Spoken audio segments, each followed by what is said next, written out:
Do you feel that? Do you right there? Does that feel good? Oh, it feels good right there. You know why it feels good? Because you're tuned in to Funny Like a Clown podcast. I am your host, Dennis Worth, episode 66, June 22nd, 2020. Here to discuss comedian and legendary, and I do mean legendary actor, Jim Carrey.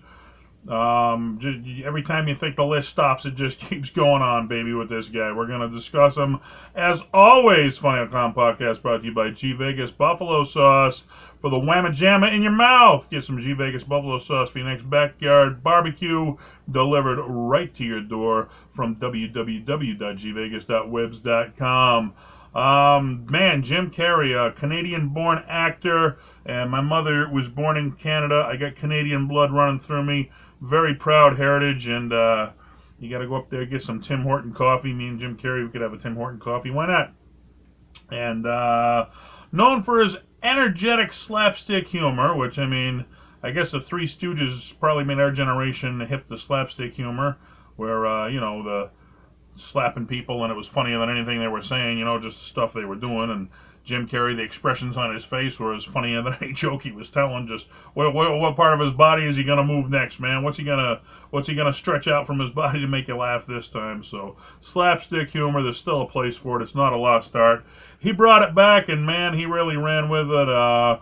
He became popular on the TV show In Living Color, which led to a lead role in Ace Ventura, which we all remember him for, followed by The Mask, Dumb and Dumber, Ace Ventura 2, The Riddler, and Batman Forever, Liar Liar, some more serious roles in The Truman Show, Man on the Moon, both got Golden Globe Best Actor awards, How the Grinch Stole Christmas, Me, Myself, and Irene, Bruce Almighty, Eternal Sunshine of the Spotless Mind, Lemony Snicket's a series of unfortunate events, which I saw that with my kid, and I know it was a big hit with the kids, but I thought that one was a creepy movie myself, man. I don't know. For kids especially, I thought it was just kind of creepy, but box office hit, the guy was making money.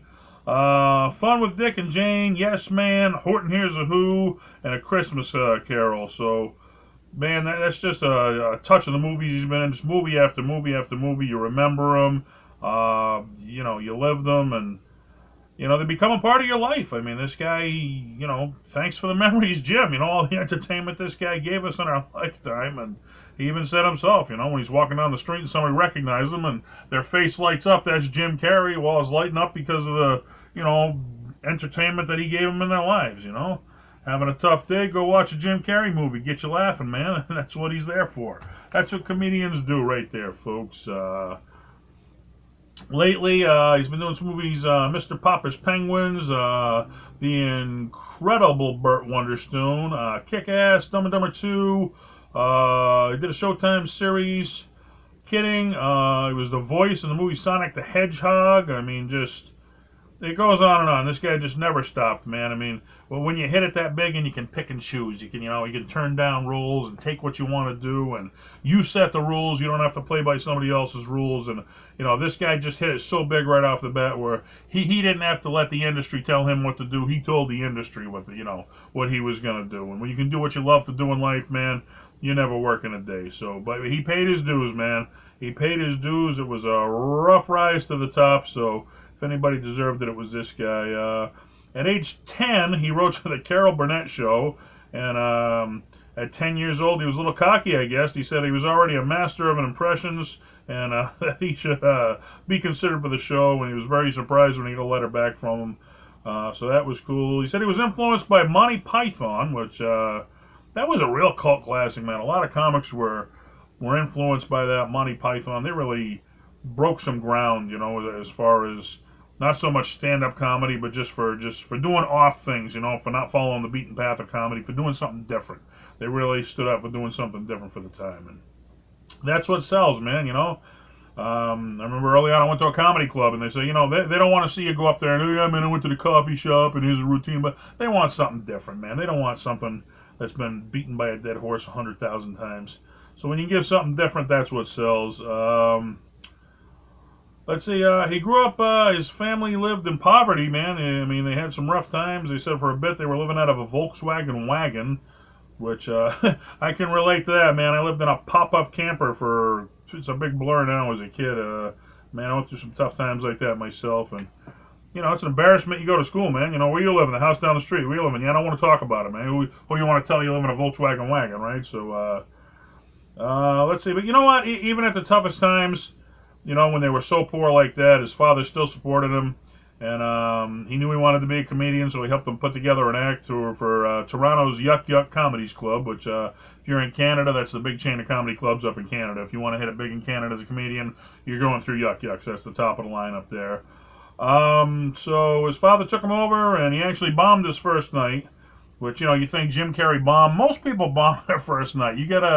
It's a hump you got to get over, and I've seen so many young comics. They go up there, they do it, they bomb, they think I can't do it and quit, and they don't realize that you got to go through that before you get good. Very few just start out and hit lightning. I mean, there's so much to learn. You think it's just going up there and telling jokes, and it's not. It's how to handle a crowd. It's how every crowd's different. What happens if this happens? What happens if that happens? It's knowing how to handle any situation. It's just not about being funny up there. Bombing first night gave him doubts, and to his credit, he still wanted to do it. But his family's finances, where they weren't very good, it made it really difficult to support, his career choice, which, your mom and dad want to support what you want to do, but if you got no money, how do you support it? It's not very easy, So finally, his family got into a stable situation. They got into a house, and things got a little better for him, so he made a return to the stage.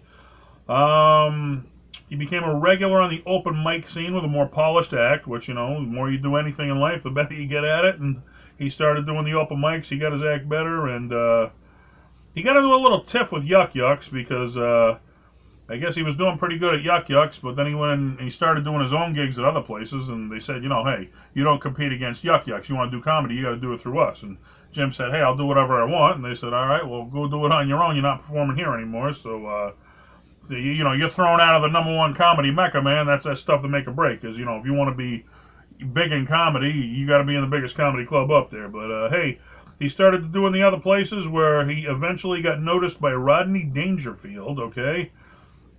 And Rodney signed him to open for him. And I've heard of this happen. There's a local comedian, Chance Langdon, out of Boston that I work a lot of shows with. And, you do road trips together to these shows. And he told us, he said he was doing a show somewhere, and he was really having a good set. After the set, one of Rodney's guys walked up to him and said, hey, you want to open for Rodney next week? What, are you kidding me? I would love to. So it's not unheard of, man. You never know who's watching you, and make the most of every moment up there. So one day you're doing an open mic, and the next day you're opening for Rodney Dangerfield. And that's what happens if the right person sees you right there, So make the most of every moment in comedy. I always say that. I don't care how many people are there, because you never know when that one chance is going to be there, and you don't want to blow that one chance. So don't ever disrespect the crowd. I've seen a lot of comics, there's only 5 people here, man. I'm not going to give it my all tonight. Well, one of those 5 people might be the one to get to the next level, so you best buck up, babe. I think I heard it bad. I think they performed 5 people one night, and somebody said, one of the guys came up and said, man, it must have been rough performing for 5 people. He's like, no, it would have been rough if we performed for no people and had to cancel the show. And 5 people's better than nothing, At least you get to do what you love to do. If you make those 5 laugh, then that's what it's all about. I don't care how many are there. So after opening for Rodney on a regular basis, Rodney brought him to Vegas, okay, which any comedian would be thrilled with Vegas. But he chose to go out to L.A. instead and perform at the world-famous Comedy Store, which if you talk to any comedian and you say, what's on your bucket list of goals in comedy, 99.9% of them will say to perform at the Comedy Store, because that's where all the legends came from, man. It's the Godfather Mecca of comedy, and I have performed there. It was a fun night. Just to say I did it. Not that I ever thought I'd become a regular at the Comedy Store, but I did. I went out there, I performed, I had a fun time. I guess that's the West Coast. On the East Coast, I guess it'd be Dangerfield's Comedy Club. That's a legendary one down in New York. I performed there too, and it's more chalking them off your bucket list, I mean, I got a small little hill in central Massachusetts that I do comedy on, and it ain't the Comedy Store and it ain't Dangerfield. It's a small hill, but you know what, baby, I'm at the top of it. And at my age, I'm very proud of that. I'm happy at what I've accomplished bringing mainstream comedy to central Massachusetts area. So that's my claim to fame so far in comedy. Let's see. After his performances at the Comedy Store, Jim Carrey, man, was becoming a household name. He did Evening at the Improv, followed by The Tonight Show, which Here's one for you. Here's some ballsy move right here, man, okay? You're a young comic performing at the Comedy Store. The Tonight Show came to him and said, hey, we'd like to have you on. He turned them down. He said, you know what? I really don't think I'm ready yet. I want to get more polished, and when I'm ready in a few months, I'll come back and do it. And he became the guy known as the guy who turned down the Tonight Show. And but I guess he was respectful about it because they had him back on. I mean, it wasn't a bitter thing. He's like, you know, thank you for the offer. I respectfully decline, but love to come back when I'm ready. And how many people would have that kind of discipline to say, you know, hey, I'm not ready yet? Which, hey, Hattie went on there and bombed. You're not going to get a second chance, you know, so you're better off probably waiting until you are ready. And if you're going to make that moment, you make the most of it, man. You make sure you're ready for it. So, you know, wise decision. Some people might have said it was a stupid decision. If you turned it down, never got back on. So you take chances in comedy. Some work out, some don't. Nobody's going to hit 100%, but no matter what happens, you pick yourself up, dust yourself on, and you keep moving on. So, well, who Babe Ruth once said, it's tough to beat a person who never gives up, okay? So, you know, you're going to get your ass kicked in comedy a few times. Get back up, keep moving forward. He was making some big money doing stand-up comedy. People were coming out to see him, and they were paying the ticket prices to see him, and he could have made a heck of a living doing stand-up comedy, making a lot of money. But he turned his interest to television, which, you know, it's a smart move where, you know, I don't care how much money you're making at the comedy clubs, okay? When you can get on TV, it's such a bigger audience, and it is so much more money to be made because now instead of playing the comedy clubs, you're playing arenas because you were seen on TV, and, who was it? Ralphie May once said, you know, I don't want to go on TV and do my best routine because then, you know, I can't do it anymore. People already heard it. They won't see it at the comedy club. Well, you know how much bigger, you know, yeah, I don't want to do it for 30,000 people on TV so I can save it for 300 at the comedy club. No, you hit television, baby. You give them your best act, okay, because that's what's going to pay off in the end. So don't hold back. Let's see. He auditioned for Saturday Night Live, and he was not chosen, and I'm sure Saturday Night Live was kicking the butt over that one, but years later, after he became a star, he did actually go there and he guest hosted one, so there was no hard feelings. You know, you don't get everything you try out for, man, but you don't quit, you know. You get your highs, you get your lows, and you can't get too high with the highs, and you can't get too low with the lows. He did a short-lived sitcom called The Duck Factory, and they said, you know, they wouldn't let Jim Carrey be Jim Carrey, you know, and if you're going to put him on the show, let him do what he does, and you know, there's a lot of people, there's so many rules in television. They did that with Andrew Dice Clay, too, you know. He was known as the dirty comic, and they put him on TV and said, be clean. Well, that ain't what my audience is tuning in to see, and that ain't really what I do. So, Bill Hicks, when they asked him to be on the David Letterman show, he turned him down because they want him to do a clean act. And he's like, you know, you're such a big act, Bill Hicks. We want to have you on our show, but then don't be Bill Hicks, you know. It's like, well, if you're going to have me on, let me do what I do, but then it gets into censorship and what they can allow you to do. And even if you're working clean, you don't have to swear, but they call them trigger words. So even if you don't swear, but if you mention like a topic, you know, even if you mention the word religion, that's like considered a hot topic, and they won't let you do it, even if there's nothing dirty about it. So TV's really tough with, you know, what you can and can't say. Even if you're working clean, if you hit one of the hot topics, you know, they're not going to let you do it. And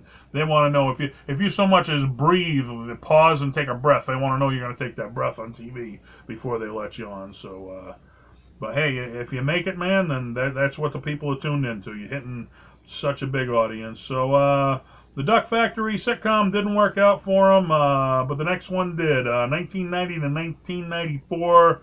It was short-lived but extremely popular on Living Color. Okay, that was where he made a name for himself. He was the token white guy on Living Color, and being the token white guy had its advantages. They said, you know, I mean, whenever there was a scene that required a white guy, they only had one. He was the one who got it, so he was getting all kinds of stage time because they had nobody else to go to because he was the token white guy. So sometimes things work out like that.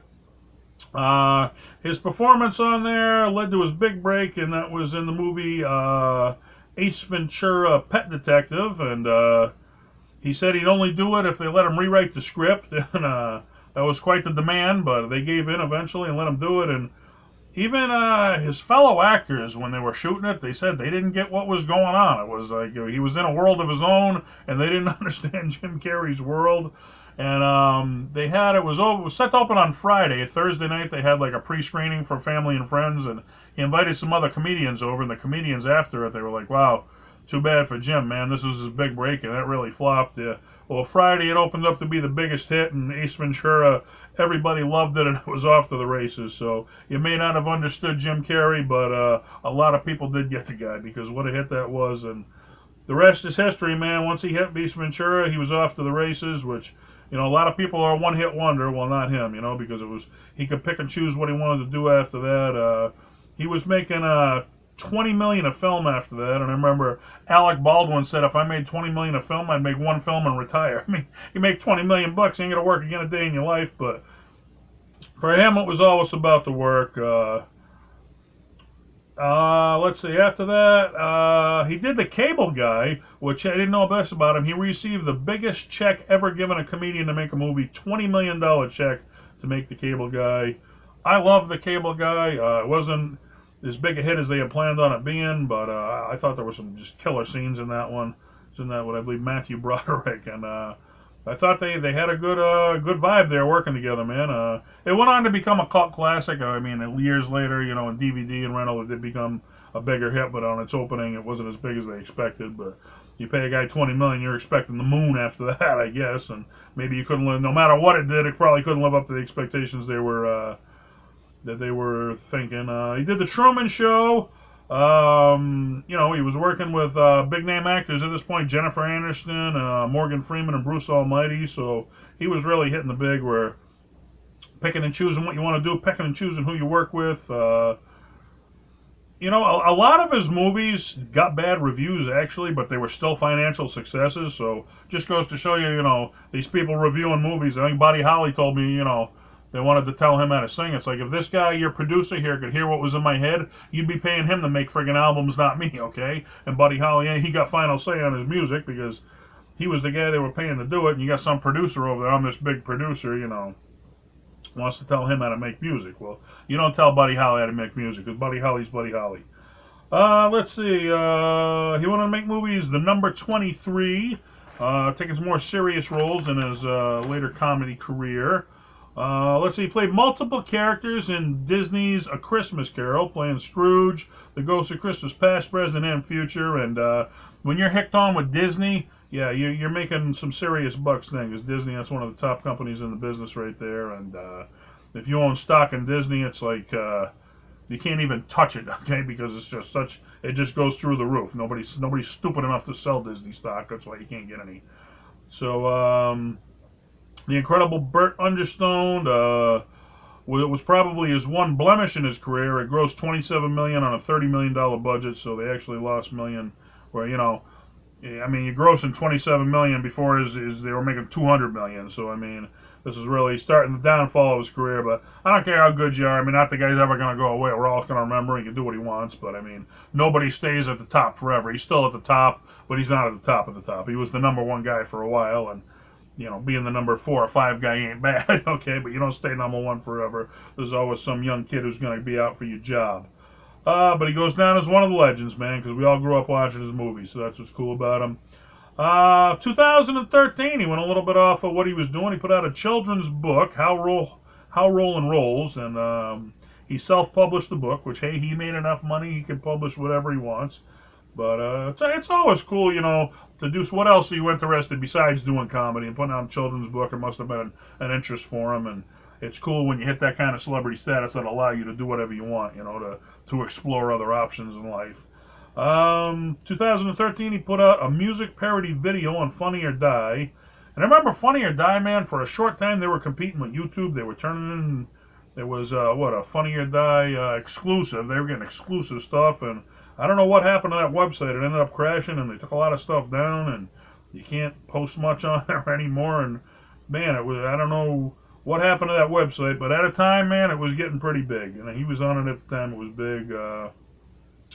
He received a star on the Canadian Walk of Fame because of all the success he had being from Canada. And who knows? We're finding out on this podcast all kinds of places have a Walk of Fame. We all know the Hollywood Walk of Fame, but apparently his Walk of Fame's all over the place, and he's on the Canadian one.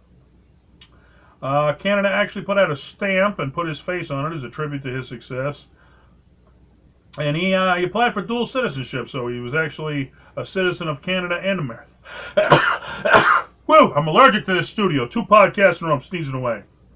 But he got dual citizenship, so he's a citizen of Canada and America. So I thought that was cool too. And never forget where you came from, but always respect, where you're at now and what gave you the break. So he respected them both, and that's a cool thing. Here's one you might not know about him, as most comedians do. He suffers from depression, which a lot of people say, you look for comedy as an outlet to, give you something to laugh about. Most comics do suffer from some sort of depression, and you learn to laugh at your pain. So maybe all those years Jim Carrey was laughing at his pain, and I remember I did that once. I broke up with a girl when I was young, or I really cared about it, and it was killing me, and I went down. We had record stores back then. Yes, I know everything's downloaded now. Back then, I went to the record store and I just bought about $100 worth of comedy albums, people I had never even heard of. I needed some laughter in my life, and those albums gave me the laughter. So, when you suffer from depression, you got to find something to laugh about. So good for him finding stuff to laugh about and working through his depression. He was married and divorced, and hey, ain't we all? Okay, but he actually went through a few bad relationships. Hey, haven't we all?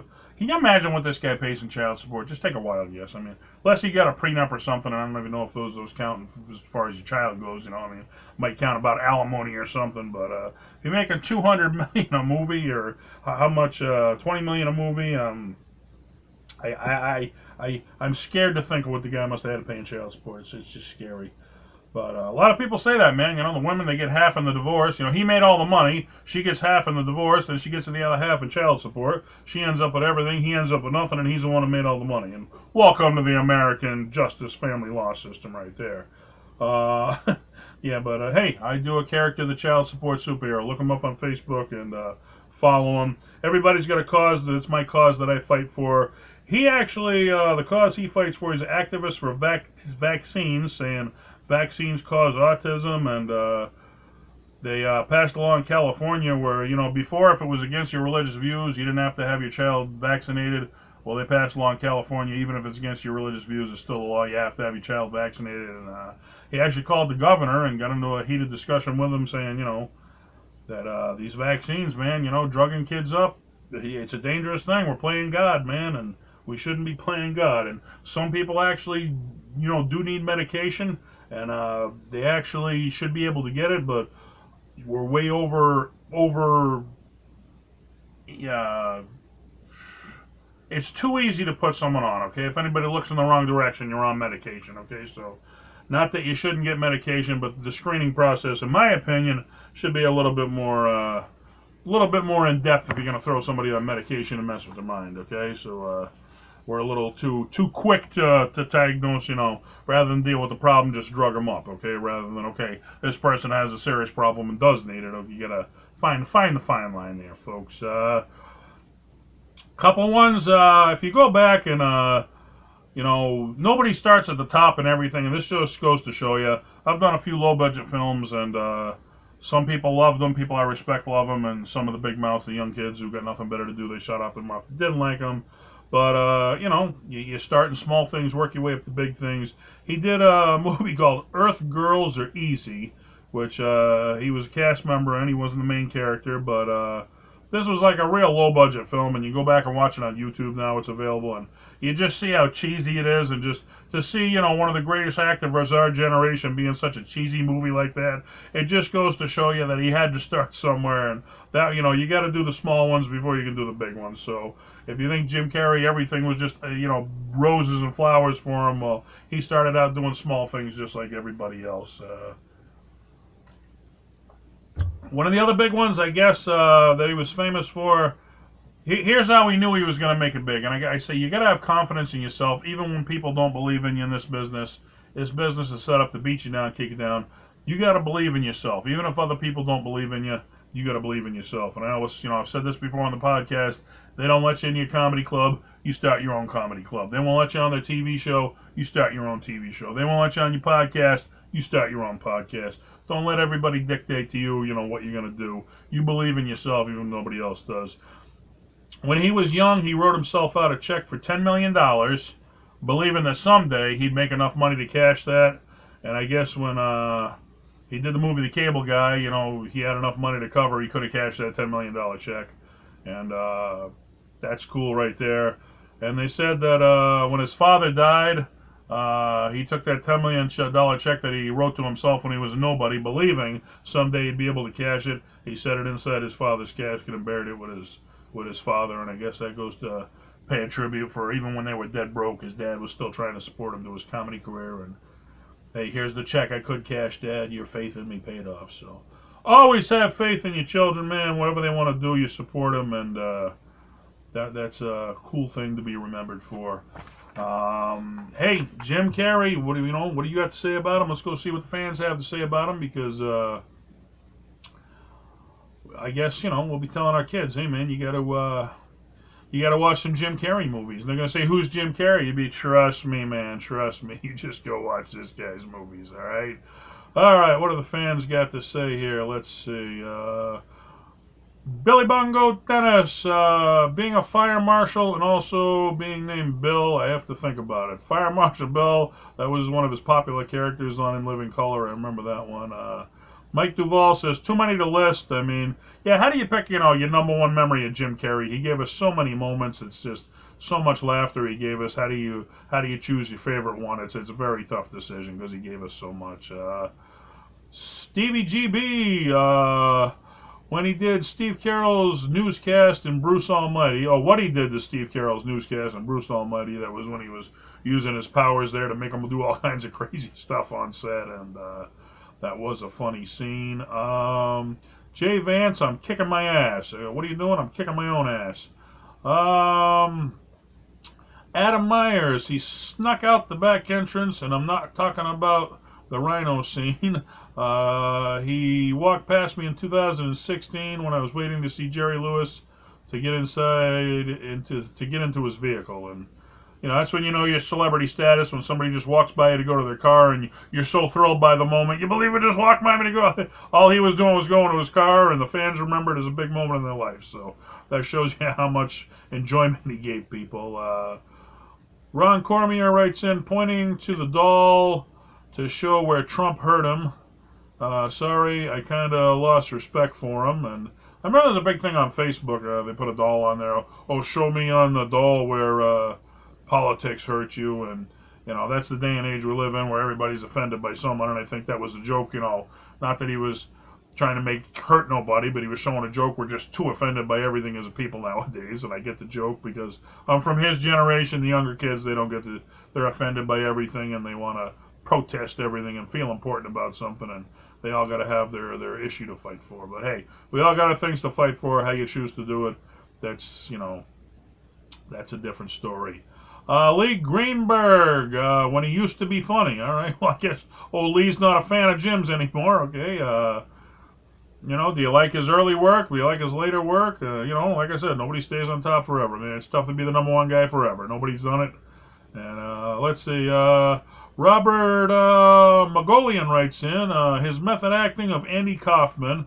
I think that's when I knew he was my favorite actor. Before then, he was just the funniest guy ever. And yeah, because, he was known as the funny guy. He made us all crack up. He made us all laugh and took on some serious roles. And he said, when he played Andy Kaufman in Man on the Moon, that he stayed in character. Even when the cameras went off, he stayed in character. And Danny DeVito, who was in that movie, played in that movie. Andy worked with Andy Kaufman. He said it was almost eerie how well, when the cameras went off, it was like being around Andy Kaufman again. He said it was just eerie seeing something like that. It was so spot on how the guy was doing it. So that's called preparing for a role, man. If you're going to do a role, you prepare for it. You be ready. I did a short film about Sam Kinison. I followed the guy my whole life. I didn't even have to prepare to do the jokes because I've been telling the jokes with him on cassette tapes in my car when I was a teenager, word for word. I'd be telling the jokes, in my car with him. So I was well prepared for the role. I've seen everything the guy did over 100 times. So, be ready, man. If you're going to do something like that, be ready. And he was ready. Damian Fitz writes in, he was in the U.S. less than a year, gets on the Johnny Carson show. He bravely takes nearly a minute to set up his first big applause break and laugh. Although it was nearly 40 years ago, the audience's reaction, he becomes those people he imitates. And, he was spot on with some of the imitations he did. And I remember when he first came out, every kid was in the mirror and they're stretching their face trying to do what Jim Carrey did. And he just had it, man. You had to practice at it if you want to be close to doing what the guy did. But he paid his dues, years of open mics to do what he did, and the payoff was there. Let's see. Ted Twyman writes in, seeing Dumb and Dumber in the theater with 6 friends.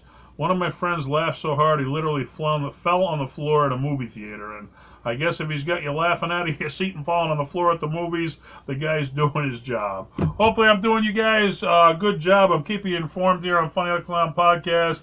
I want to thank you guys for tuning in. And what a storied career. Jim Carrey, man, movie after movie.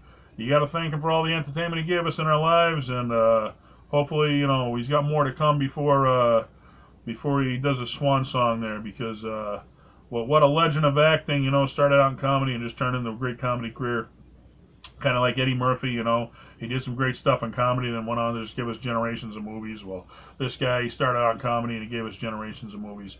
Hopefully I can give you a good movie. We're planning on shooting one this summer, but the coronavirus held that up, but we'll get to that soon, so stay tuned. This is Funny Like Clown Podcast. Keep laughing, because laughter will pull you out of some depressing times. It is the best medicine. See you next time. Good night.